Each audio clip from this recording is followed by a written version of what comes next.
What is up, party peoples? Oh man, sorry if there's a little bit of buzzing on the screen or in the background. Trying to get some audio stuff fixed. I did some things with my mixer the other day, and I just got to tamper with it. But so audio might be a little off, but I think we're going to be doing all right. But we got big news tonight. If you didn't see that right there, that thumbnail that's glorious that I made. That's a $5,000 thumbnail, easy. But we just got out of the theater, guys. Me and none other than my bro, my partner in crime, my can of spam. How? What it do? What it is. Man, so we just got done seeing Halloween Ends. The Michael Myers. And what you said immediately that you had some, not gripes, you had some critiques, I think is what you said. Well, is that what you said? Critiques? Yeah, I did. I had some issues with just a little bit of how the town was reacting 4 years later to what had happened in 2018. So, overall, what can you just tell me real quick? Yes or no? Did it satisfy you? Oh yeah, this is a great ending. It was a great. I agree. I agree. I thought it was definitely a solid ending. And they addressed what I wanted them to address, and that's really all I asked of them. Was to address the evil part, right? Yeah. Like I said to you before the movie started, I said, listen, I do not like what they did with 2018, where he takes that beating and takes the shots. And everything that he took in 2018, and he just gets up as if nothing ever just happened, as if nothing just happened to him, and just butchered all the townspeople. Then finds his way into that house and kills her daughter.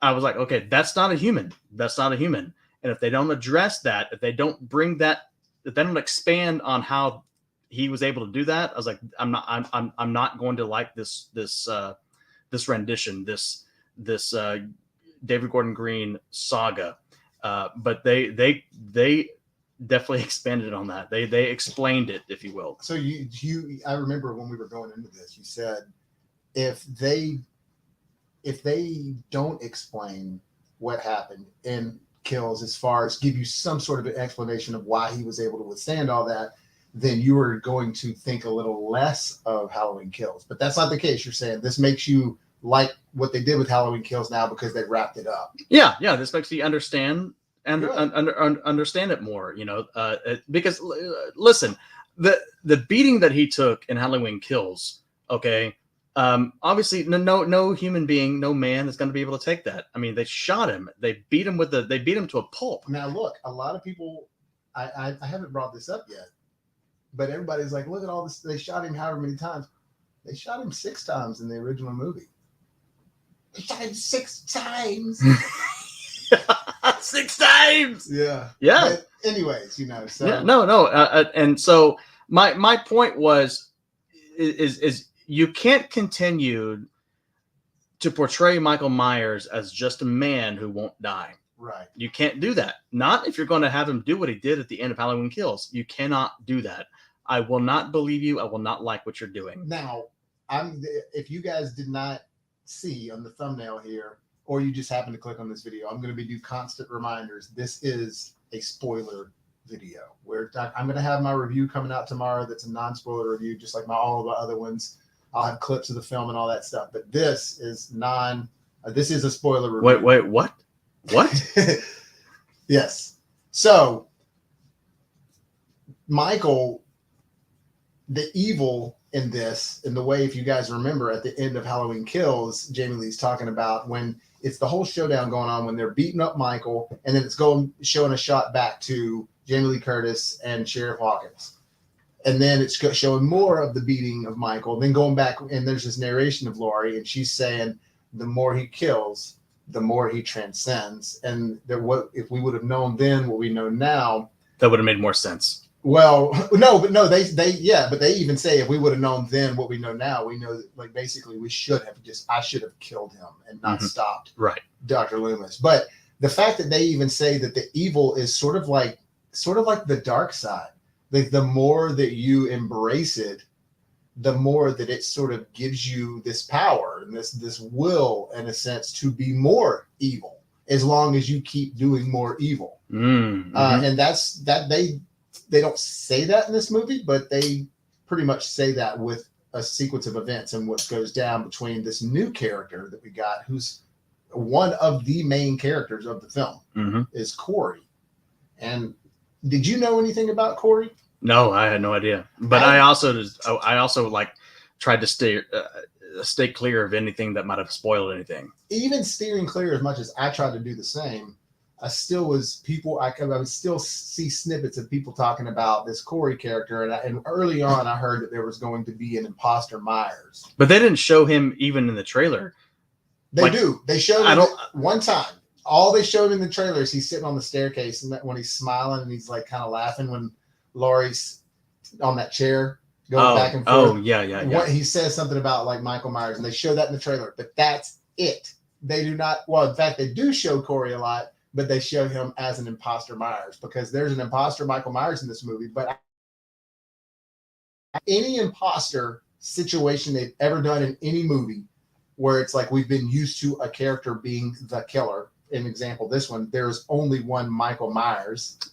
They did a really good job of introducing that idea in this movie. I think they did the best job ever in any movie as far as an imposter character, and solely because they weren't getting rid of Michael. This was just an addition of the story of something that was going on. Right. And I'll give you credit when that moment, whenever she shoots, quote unquote, Michael, and it was not Michael. I remember you telling me, I remember you telling me when you're watching the trailer and you're breaking it down. I mean, you're looking at like anything you can look at from the frame, and you're like, that's an imposter Michael. And you were right.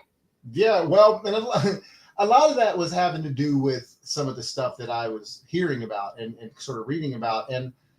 But I gotta say though, man, the way they handled this imposter Michael, and here's another thing. I don't know if this is what David Gordon and Green was intending, but I saw this all the way and I felt it immediately. And I think that this was a sort of a nod. In the Friday the 13th franchise, in part 5, normally Jason has the red stripes every time, right on the hockey mask, the 2 little red stripes. And in part 5, because it's an imposter Jason, he has one, they're not going down, they're going in a different way. They're going a different direction, and they're blue. And in this, at the beginning of the movie, it's in every Halloween movie, the font has always been in orange. And in this movie, the font beginning, end, and everything was all in blue. I don't know if you noticed that. I don't know if David Gordon Green was making a nod to sort of the imposter Jason in Friday the 13th part 5, because that was one time the blue made an appearance. But it was interesting. If you watch every other Halloween movie, the font that comes up with Halloween is pretty either light orange or very vibrant, bright orange. And this is the only one that's ever been outside of Halloween 3. That doesn't count. Doesn't have Michael in it. Maybe he was doing that on purpose for this one, though, because it was his 3rd Halloween movie. So maybe that was his homage to Halloween 3 again. Yeah, I don't know, man. That's my nerdism reading into much of it. Like, little things happen in this movie. Like, did you notice when Allison and Corey were going upstairs and Jamie was watching them go upstairs? Oh, yeah. Outside? That was like Michael watching the 2 go upstairs in the first movie. Oh, totally. She turns around and everything the same way. It was awesome. Yeah. And there's a moment where, okay, we're going to jump ahead of a lot of stuff by this comment, but Corey ends up donning the Michael Myers mask, and he goes on his own killing spree. And the way that it shows him grab a knife and go upstairs is totally 1978. Oh, 100%. And what was great is that they did sort of a mixture of 1978 and Halloween 2, because in Halloween 2, when Michael goes and grabs the knife, he just grabs it off of a butcher block, and it's next to like a place where this lady was making ham sandwiches, and her husband is in the living room watching TV, watching Night of the Living Dead. And in this one, she was in the living room watching TV, and Corey's behind her. So it was like a hybrid. It was like first he's doing the 78, grab the knife out of the drawer. Yeah. But then did the person in the other room watching TV. You could tell there was nerdism for like fandom all over this from the creator. Then it's the POV thing where you're seeing it through the lens of Michael, or Corey in this case, as he opens the drawer and grabs the knife. So, well, let's back up. Yeah, because let's explain this whole thing with Corey. So again, anybody just tuning in, or this is a spoiler. Yeah, video. We're gonna ruin this movie for you. So the opening of it is I mean, I was not expecting that kind of opening. It was a bizarre opening for a Halloween movie. I mean, for a second, I was like, "What are we watching? This is a Halloween movie?" Well, yeah. And were you thinking that Michael was going to pop out that at any of that time? Yeah, absolutely, I was. Yeah, I wasn't sure if he was or not. I really wasn't. Like it. Part of me was thinking this is misdirection, but then a part of me was like, or is the misdirection trying to make you think that it's something else and Michael's still going to pop out? But what happens at the beginning is this kid Corey is babysitting this young boy, and a prank goes down, and the boy accidentally gets killed. But this is supposed to be 2019, so it's a year removed from the events of Halloween Kills. Right. So it's just 1 year later, pretty much. And they're even still talking about the last year, the prior year, like his parents, little kid's parents are referring to. It's still in the news, and yeah, they're telling him, hey, he's still very traumatized about the dark, about Michael Myers last Halloween, everything that happened. He's scared of the dark. He wets the bed, But then that little shit goes and plays a prank on the babysitter, and it's an accidental kill. But he was a little dick, though. He was a jerk to that babysitter. Oh yeah. That's what I'm saying. I was like, that little shit kid, tries to play a prank on the babysitter. Oh, I'm just talking about the way he talked to him. Yeah, all of it, all of it, and so it and then so it's an accidental kill. It was kind of reminding me of what's the haunted movie with the that's based on supposed to be based on a real story with the haunted house. They did a remake with Ryan Reynolds. The Amityville. Yeah, it kind of like a little Amityville where they locked that babysitter in the closet, but they're saying that the ghost made her do it. So it was very. For a second, I was kind of like, is this like an Amityville where they're gonna lock the babysitter in the closet and scare the shit out of him? So, anyways, and then it's an accidental kill. And then the kid from forever and ever is seen as the babysitter who killed a kid. Yeah, and he definitely can't shake that whole thing. And the way the kid gets killed is awesome. He gets pushed off of a 3rd floor balcony inside of a house, and it's like right in front of the front door. And the parents walk in and they see it happen, and we see it sort of from their eyes. It's awesome the way he hits the floor, and just everybody gasped in the theater. It was an immediate gasp from everyone. Yeah, the first thing that the parents hear is the babysitter, Corey, saying, trying to bang open the door, and it's saying, "I'm going to kill you, man! Yeah. I'm going to kill you! Get me out of here! Get me out of here!" And then they hear that. So they hear that. See their son. So they obviously think that he intentionally killed the kid, but we as an audience know it was unintentional. Now, would a 2nd floor drop have done that, you think? Oh, man, I don't know, man. Because, man, boy, he hit. It was just like bag of just potatoes. I mean, it looked like his neck was just. Oh, no, he was jacked up. Oh, sure. Yeah. And I like the way David Gore does Green. It's like David Green does Gore. He does it like almost over the top. Like it's almost too much, but it's not. It's like you were about to start making like with that. There's this one kill where he smashes this DJ's head into a soundboard, and then at some point his head's all faces all jacked up, his tongue's sticking out, and he just cuts the dude's tongue off with the scissors. And this is Corey that does it.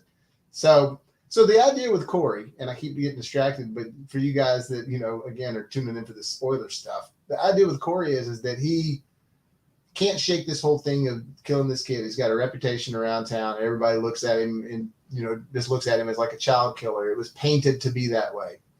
And he had the kid that he killed, the parents were like super rich with a lot of pool and stuff, I guess, in the town. And I guess because of this depression in his life that he can't get through it, he just can't move on. It's haunting him. He ends up, because of a chain of events, getting pushed off of a bridge by these prick kids and getting dragged into Michael Myers' lair, and basically, in a roundabout way, Michael Myers takes on an apprentice.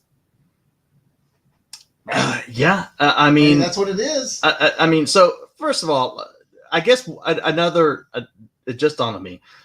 Another, not necessarily a complaint, but another thing I wish that would have been addressed was what happened to that kid, Corey, because it shows him getting put in handcuffs and arrested and everything because they obviously think that he killed the kid. Oh, I'm sure it was just a research thing that got done. So how much jail time did he serve? I bet he didn't serve any. I bet he just got bailed out. And I guess that's why the town calls him a babysitter killer, or a child, whatever it is they called him, child killer, because he didn't serve any jail time because it was an accident, and research came out that it was an accident, but they don't think about it.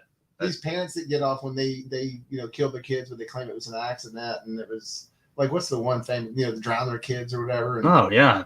So I think that was kind of the idea behind it, right? And he was painted to look like this guy, and he also had a family life that not a lot of support.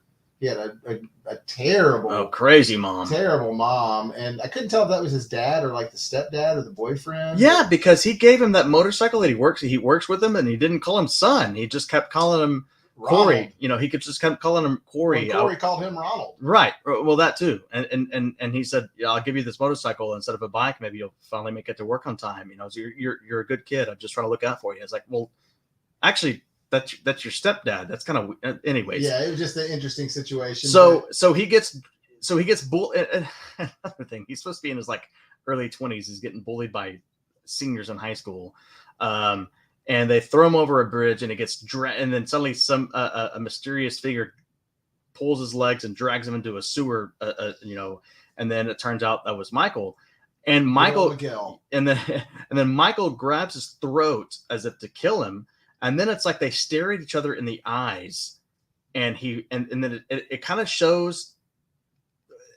It kind of makes it seem as if Michael is able to look into his eyes and see the sorrow and the sadness that this guy that Corey has. He can see everything he's done. Yeah, and see the pain that he's in from living with the bullying and everything else.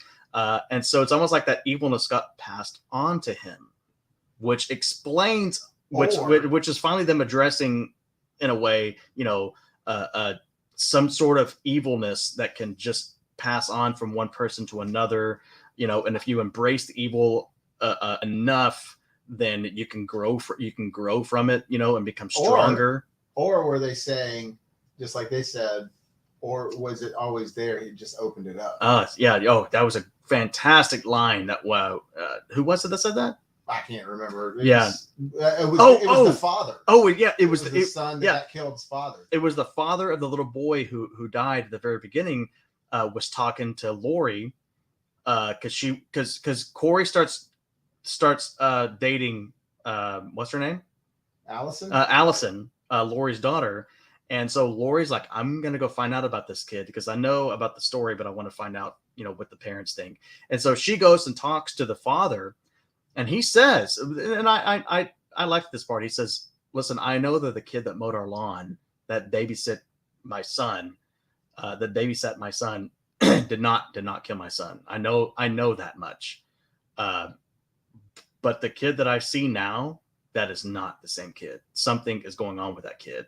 And that was like Lori's like, okay, this kid is embracing the evilness. Something is happening to him. And that's when he says, and it makes me wonder, did this town turn him into this by the constant bullying and not believing the real story, and so he just is like, became this, or was it always inside of him? Right. That was a good line. No, it was a good line, and it was also interesting.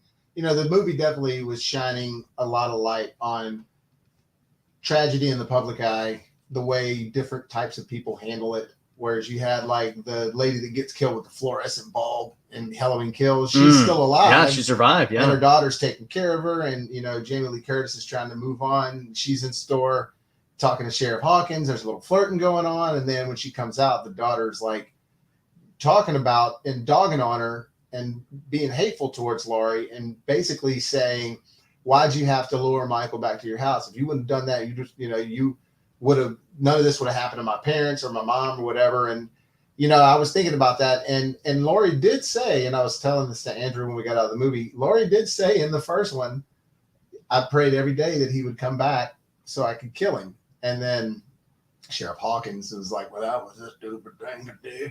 And so obviously after the events of Halloween Kills, she had turned over a new leaf. She was trying to move forward then, but where she was in the first two movies, which happened in the same night, she was ready to kill that dude. And she had a house that was full of traps. She had mannequins in the back that she was target practicing with all the time. She had all these things, cages, you know what I'm saying? Lights that shined on the outside of the house.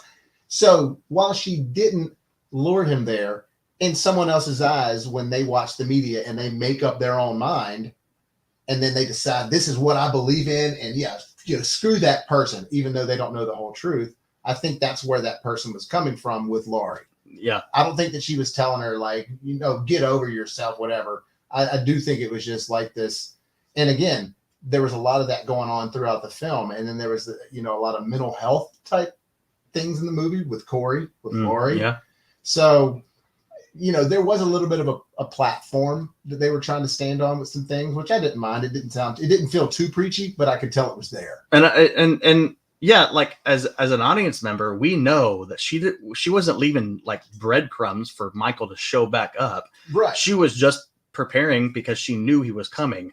But the doctor's the one that brought Michael back. Touche. But the townspeople, they believe that her being the kind of person that she turned into, and being reclusive and everything she was doing to prepare for his return was luring him back. And people made up their own minds. And luring him back is what caused everything that happened in 2018. So and one thing, and Bobby, I'll give you credit, man. You kind of made me see it in a different way. But what I saw, what I didn't like at first was why are these people? Some of the dialogue and things that transpired made me feel this way. That there are still people in Haddonfield that after what happened in 2018, they still think that she's delusional about some boogeyman. Like the townspeople, like literally, like went crazy in the hospital. Evil dies tonight, and chased after Michael and beat the shit out of him. And then he rose from that all and killed 20 dozen of them. And then killed her daughter, and you all still want to act like she's some girl who thinks that she sees a boogeyman. But you're saying the only people that acted like that were those kids, right? So the sheriff and everybody else was believing her. Everybody was, in fact, they all showed up to rally at the end. So yeah, so I'll give you that. It was just a bunch of the ones I'm talking about ends up. They're the high school kids who of course they were probably because rich dad who hates the kid because that up. Because this is 4 years after 2018. So yeah, they were probably 13 years old, and they just, so in their minds, like, no, none of that was real. Or they don't, and maybe the town continues to try to hide it. I don't know. Or they think it's funny to be mean. Like I've seen dudes that think it's a funny thing to be mean to people in front of other people. Yeah. So they're just getting their rocks off, and he was a spoiled little rich kid, which it showed that he was. His dad was like, "You don't even know how to change his tire." Yeah. It's like, you probably don't. So you probably didn't show him. Piece of shit, father. So, like I was telling you this before we started, I really, really liked this, and I liked it as a third film and as a conclusion, but it's as far as rewatchability, just upon my first watch, I feel like that 1 and 2 have more of a Halloween feel and pace to it. Like kind of what even though they did something new and different, it still gave you a taste of home of the Michael Myers. And this was a lot of different Michael we hadn't seen before. This was a lot of different of a film. We don't really see Michael till like halfway through. Yeah, it was like almost like 40 minutes in before you see even the real Michael, not even the imposter Michael. Right. So I mean, it was, and then again, the way they even handled Michael's character, like I've never seen Michael weak like that, and we saw Michael weak, like a human was able to sort of be on top of him and struggle back and forth with him for a second until he decided, look, I'm gonna take you on for a little bit, and so ultimately we get to see a Michael who, I guess, in his weird way, okay, so was he being sympathetic / empathetic with Corey because of what he's dealt with, and maybe, or was he being like, this mofo's got the evil in him, I need to bring it out, I know one of my own when I see one of my own? No, I think it was just I think that when he grabbed Corey by the neck and he intended to kill him, he looked in his eyes and it was just like suddenly like I'm gonna pass this on to you. No, what I'm saying was it because of you're like me, you deserve to have this chance, or you got the evil inside you? Oh, you mean like when he pulled him in and why did he wake up and not even why didn't he just kill him? Right. Yeah. Oh yeah. Yeah. You know what I'm saying? Oh, look. I mean, let's just ask David Gordon Green what he thought. Well, I'm going to ask Michael up there. Michael.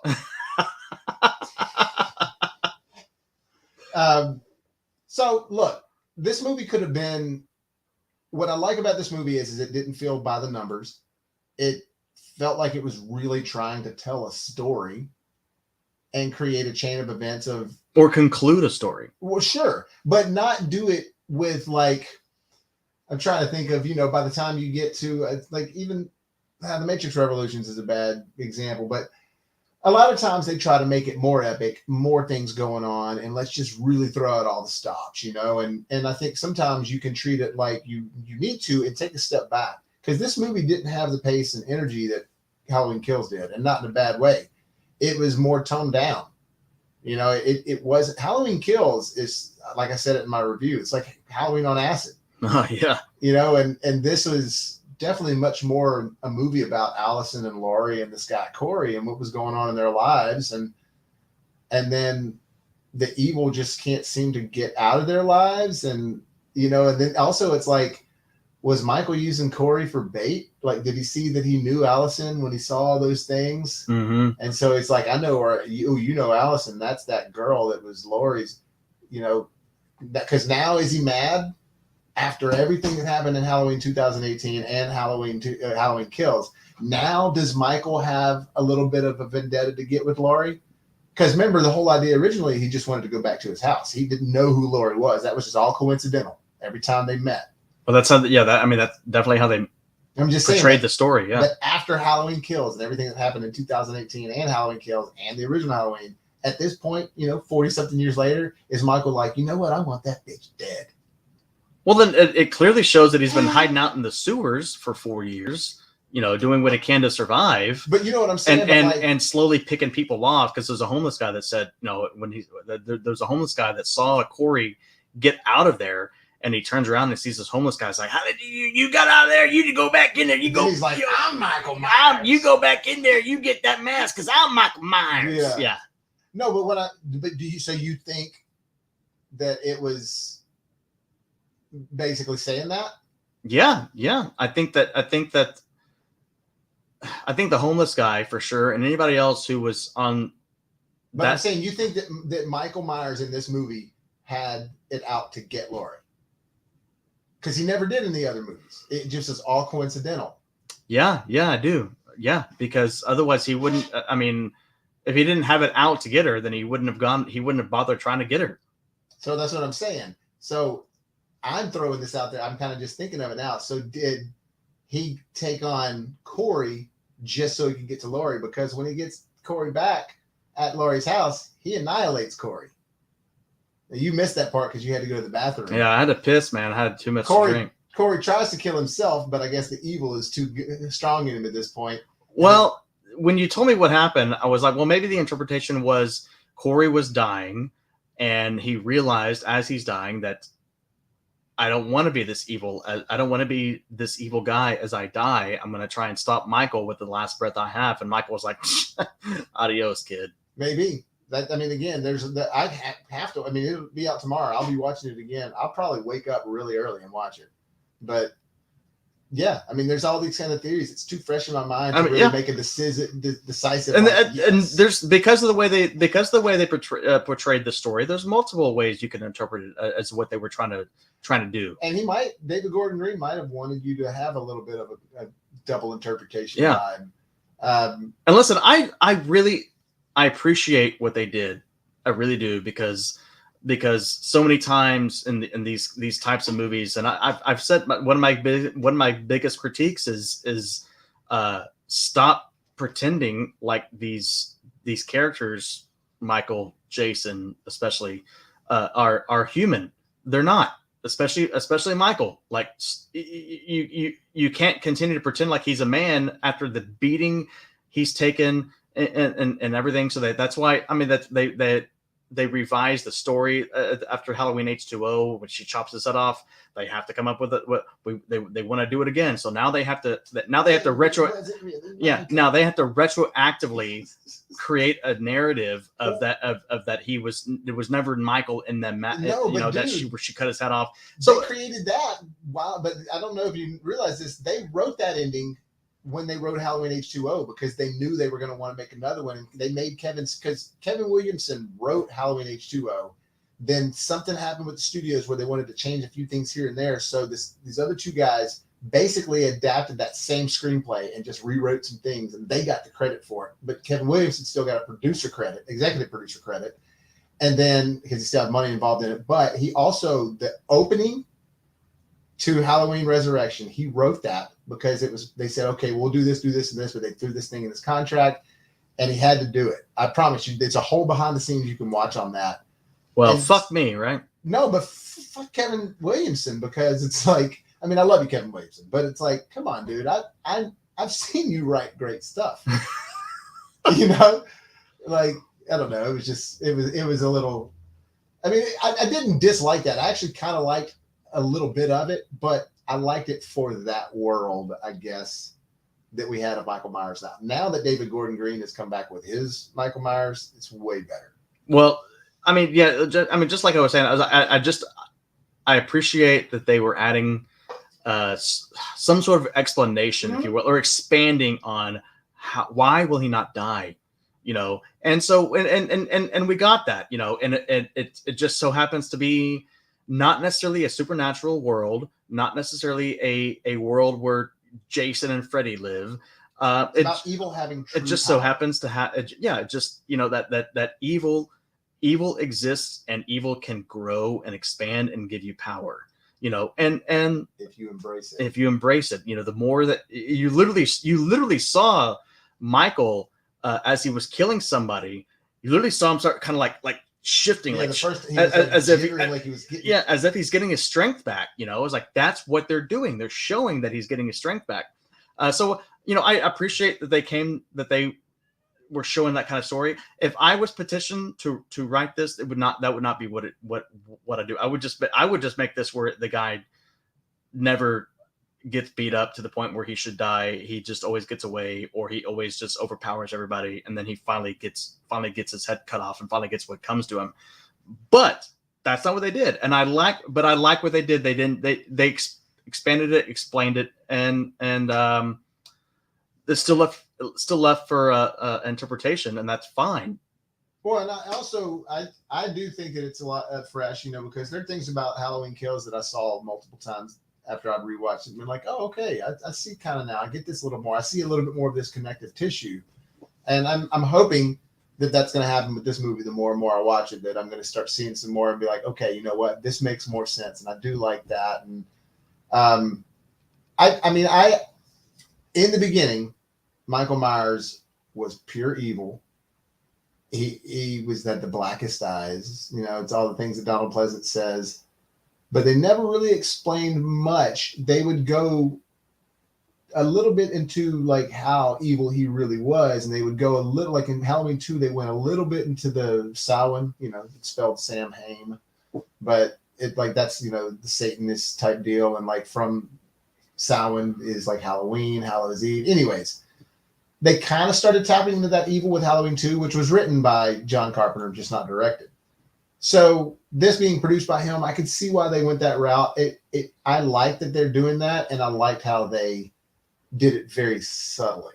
You know what I mean? Because what they did part 4, 5, and 6, they made it a whole cult. People were wearing like satanic robes, and it's like there's tattoos, and you know which what I mean? which Way over the top. which those 3 movies would have worked if it wasn't called Halloween. Yeah, if it was some other thing about a killer and a cult, that I would have enjoyed those movies.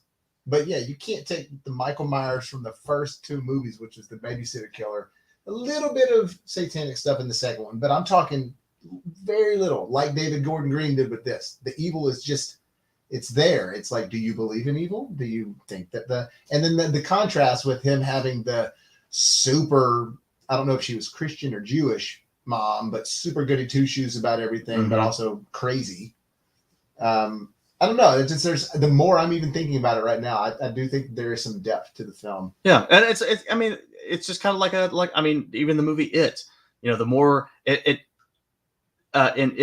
it grew and stronger the more that you feared it, you know. So and fed. So I mean, it's kind of the same concept, you know. It's and this one they turn it into, you know, Michael has got just an evil presence in him, or just evilness. It's so evil that it's actually powerful. That it just grows more powerful as he continues to kill people.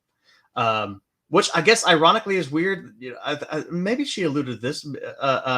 Ironically, it's just one of those things where it's just like if she would have just continued to fight him and prevent him from killing people, he would have been weaker and weaker. Right. You know. So I mean, it's all really cool how they finally decided to bring it to an end.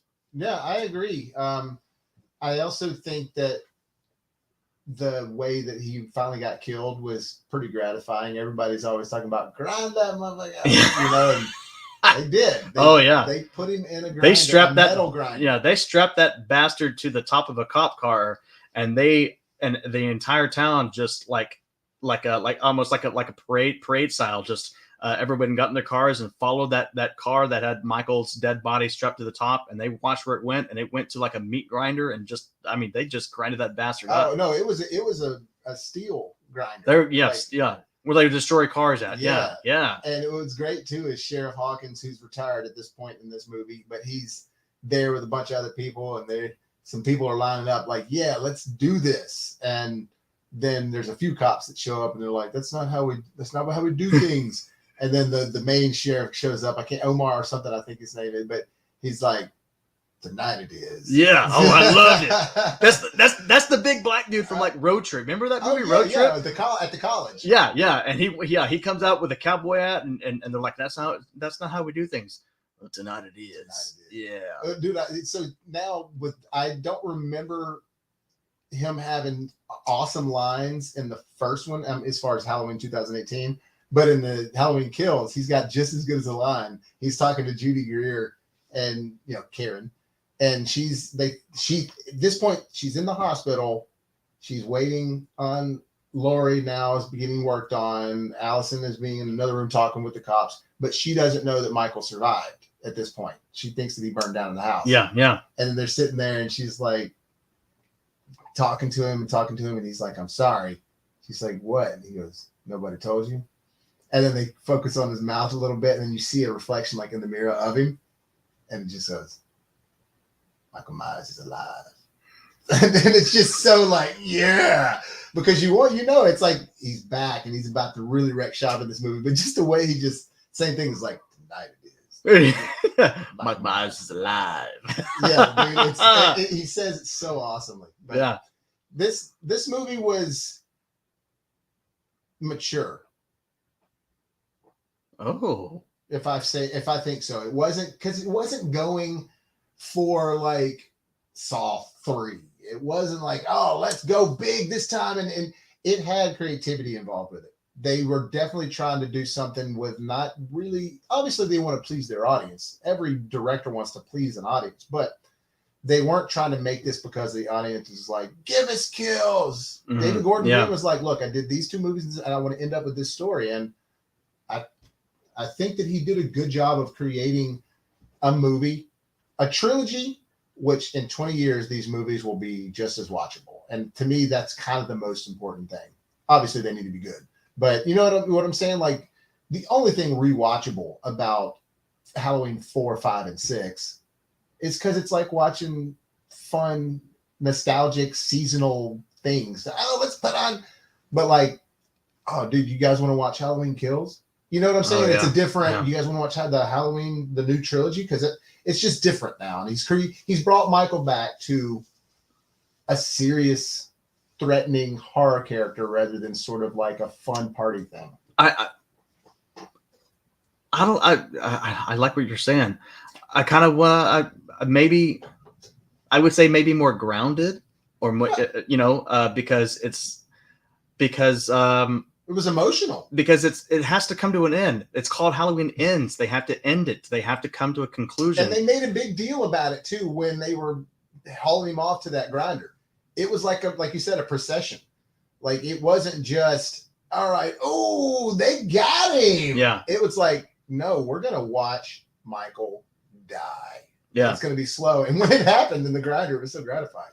I guess. Yeah. So I you said mature. I would say maybe I would add to that maybe more grounded, more manicured than just your typical sequel. And it was very character driven. Yeah, Michael. Yeah, more character driven, more explanative, if that's a word, explanatory. There you go.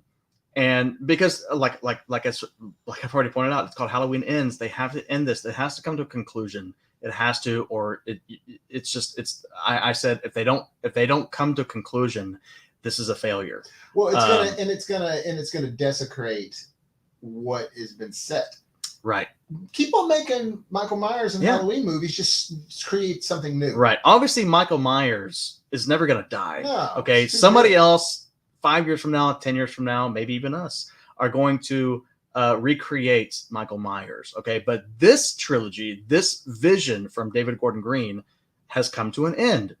Okay. You can call it a trilogy. You can call it a saga if you want to continue, if you want to say 1978 is part of this. But 1978 wasn't David Gordon Green. He's just picking it up from that movie. But it all has John Carpenter involved. So that's the cool thing. Right. So yeah, man, there was something else I was going to tack on to that. I didn't mean to cut you off. No, it's all right. I don't remember where I was going to go, but so we were talking about it being grounded, talking about him dying in the end, and them finally killing him off. And they don't need to just keep it going 4, 5, 6, and 7. They can do another 1, 2, and 3 of a new story. Yeah. I mean, yeah. If anyone else, Michael Myers is going to come back, but it's going to be somebody else's story, and that's totally fine. I want that, and it's the same thing with. I mean, Zombie did it. Yeah, and I loved Zombies version. Now, Zombies was a real remake with a little bit of he's like, I'm gonna remake Halloween, but I'm gonna make it a Rob Zombie movie, which I like the first one. Don't care for the second one so much, but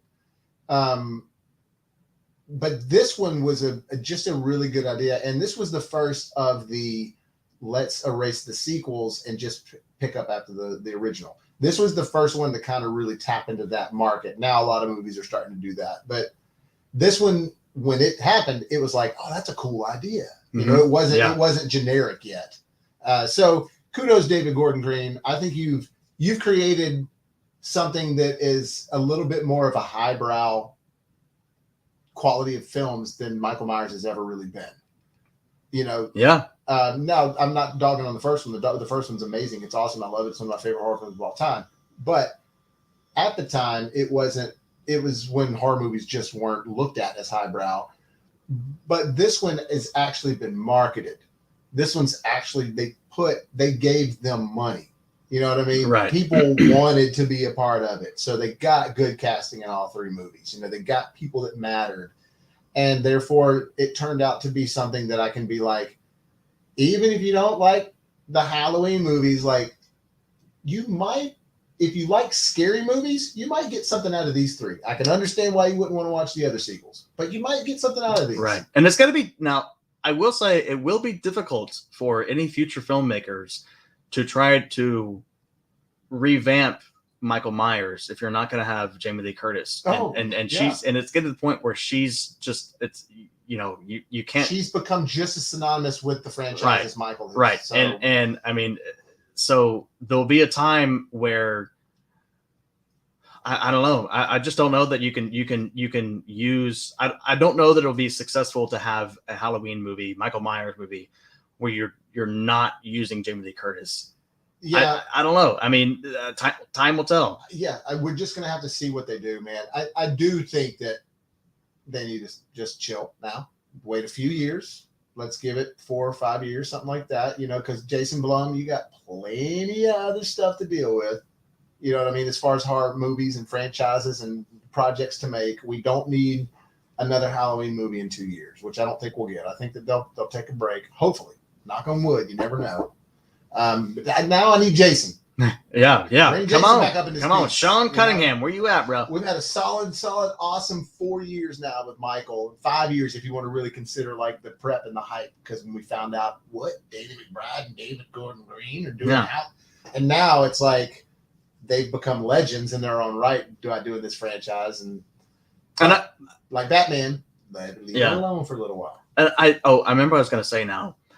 I suppose that the people who are not all that invested in the Halloween lore and what we know and love about Michael Myers, they may not like knowing that more than half the kills in this movie were not done by the Michael Myers. They were done by the imposter Corey, who put on his mask because the evil got transferred into him. They may not, that might be something that people don't like. They might those kind of people might just be like, well, that's not really Michael though. So, but I can see people not liking it. I can see this movie being polarized. Yeah, but then I would kind of ask like, well, so does that mean that the mask does not make you Michael, or is it just because you simply know that it's not Michael because of the way the story's unfolding? Well, for me, it all worked because I still got the imagery that I wanted, and I still thought that the music was there. I still thought that they did a good job with haunting scenes, and I was wrapped up into the character of Corey. So when these things were happening, and they're still good kills. But even then, when Corey's slamming that DJ down on the soundboard, he's behaving like Michael would. You know what I mean? Yeah, he's behaving exactly. There's a lot of fury and just like, boom, look, I'm about to beat your ass. Yeah. So I think it was very much more. I think there was a little bit of a symbiotic thing going on between Corey and Michael. Like that's why I need to rewatch this. We literally just got done watching this, so I do think that I need to decide after rewatching if it's more of Michael seeing and feeling something with Corey immediately that he's got the evil in him, so I'm going to recruit this guy as my apprentice, or am I going to do this because I need his help to get back to Laurie because I see Allison in your dreams. When I held your throat. You know what I'm saying? I'm just gonna have to rewatch and analyze. Was it like Freddy versus Jason, where I need you to scare them to get me back to life? Maybe it was a little part of that. I just really, to comment any further on that, I need to rewatch it. But I do think that as a movie, I was very pleased. I was very in it. I never felt like, oh God, here we go.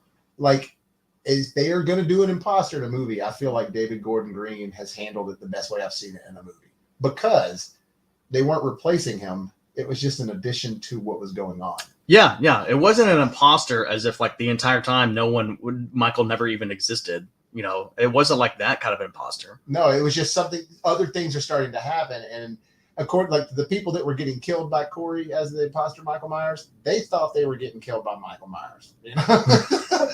Like their last thoughts were like, "Oh shit, he's real."